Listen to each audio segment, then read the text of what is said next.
To a young American woman new to Australia, the issue of compensation and land rights was somewhat bewildering.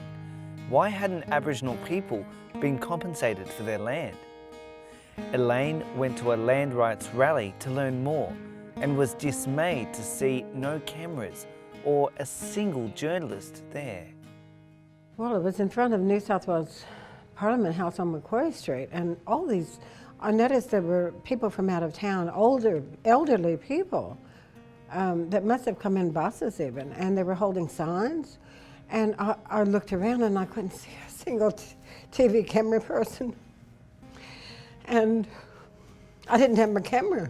And I'm just looking around, where's all the TV crew? And nobody cared. And I was so horrified. They had speeches, no microphone. And I just ran, and I remember getting the first cab I could, and I went home to get my camera. And I never took a cab in those days. I took the bus, I didn't have a car, and I came back in a cab. And that was a lot of money for me, but when I walked up with my camera, everybody was walking away and it was over. So I still didn't see a single person with a camera. At that time, Elaine Syron was a hobbyist photographer, teacher and mother of 2 young children. She began attending community events, usually with her kids in tow. Elaine says it was a difficult but vibrant time and decided to devote her life to documenting Aboriginal people's struggles for their land. But I made it my business to find out where the legal service was and the medical service and the children's service that Isabel Coe and Jenny Monroe were running the children's service. And that was where my first exhibition was.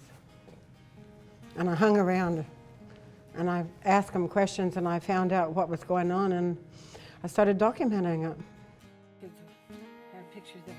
Elaine soon became well known around Redfern in Sydney, where she made lifelong friends.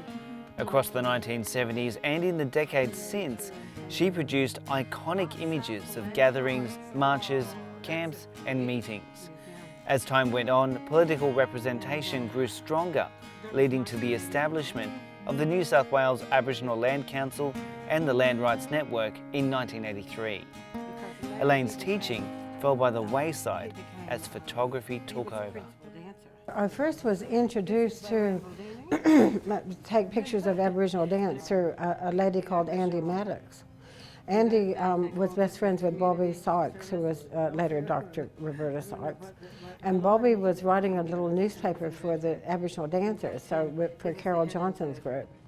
And it was just a little way to make money. And we had these newspapers, newsletters. And they said, well, if you could just go out and take a few pictures, it'd be more interesting. Instead of all the articles, people can relate, especially if they didn't have language, they could relate to the photographs.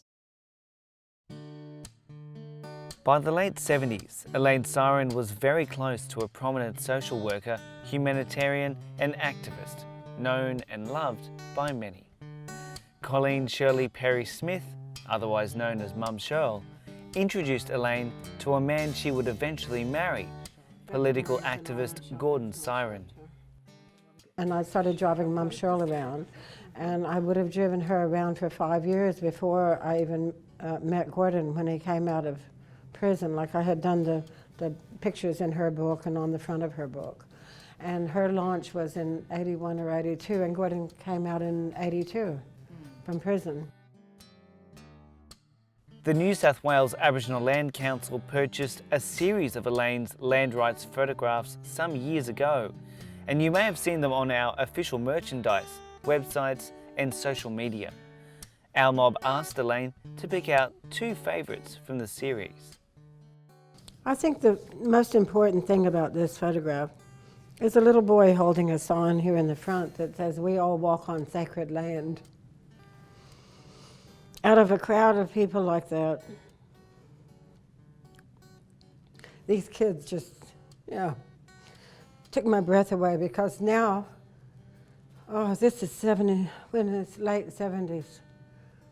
Now, they've got kids of their own, 30 years down the track. And When they had a Aboriginal legal service organized a march like this, they came from all over and slept in the park at Redfern and in families and people's homes, and you cannot imagine how much trouble it was for people to come on buses and trains and broken down cars to get here. All these little boys have got these stickers stuck all over them very proudly, land rights stickers, and even on his cap. And it's a meaningful photo because they're not smiling for the camera. They're not posing, they're serious because they know already what their families know.